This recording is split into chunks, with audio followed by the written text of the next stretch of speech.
There's a terminology in psychiatry called relational illness. You've heard people say, you make me sick. Some people can make you sick. That if you fool around with them long enough will send you to an early grave. That will drive your blood pressure up. That will turn your hair gray. Who is it you need to get out of your life? You need to ask yourself the question, what is this relationship doing to me?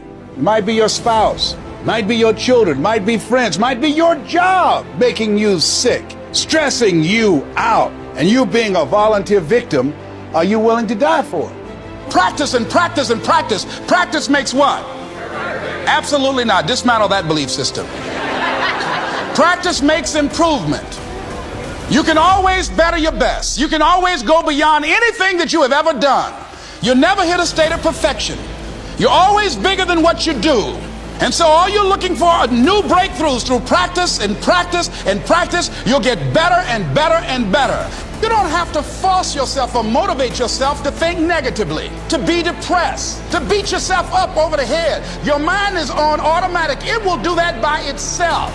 But if you want to begin to move into your own personal greatness, if you want to begin to really enjoy a happy, successful, healthy life, you've got to be willing to go against the tide. You've got to be willing to harness your will and say, in spite of this, I'm in control here. I'm not going to let this get me down. I'm not going to let this destroy me. We have two primary choices in life. We can either accept conditions as they exist, or we can take the responsibility to change them. See, a lot of people want to exempt themselves from taking responsibility. All they want to do is talk about the problem. Every time you see them, they'll tell you their story over and over and over and over again. No. You want to take responsibility for your life. I got me here, I can get me out of this. And I'm getting out. I'm not going to be a volunteer victim. A lot of folk won't let you forget what you used to do or what you have done, what mistakes you've made. All of us have made some mistakes in life. All of us have done some things that if we had them to do over again, we wouldn't do it again. A lot of things that if I had it to do over again, if I knew then what I know now, I would have done it differently. Well, it didn't happen that way. Oh, you don't want me to live that down? How you want to keep on putting that in my face about what I did? Guess what? I'm not interested. That's what I did then. Won't do it today, so you are picking on an innocent man. Don't go around telling people what your story is. Everybody has a story. 80% don't care and 20% glad it's you. It doesn't matter about what happens to you. What matters is, what are you going to do about it? You've got to develop a sense of urgency.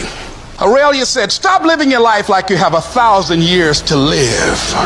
In life, you either here today and you're gone today. If there's something that you want to do and you can't do it all at one time, do just a little bit of it. I like what Robert Schuller says. He said, by the yard it's hard, but inch by inch, anything is a cinch. Do just a little bit of it. If you want to begin to move, you've got to clear your mind of all the unnecessary luggage and baggage that's weighing us down.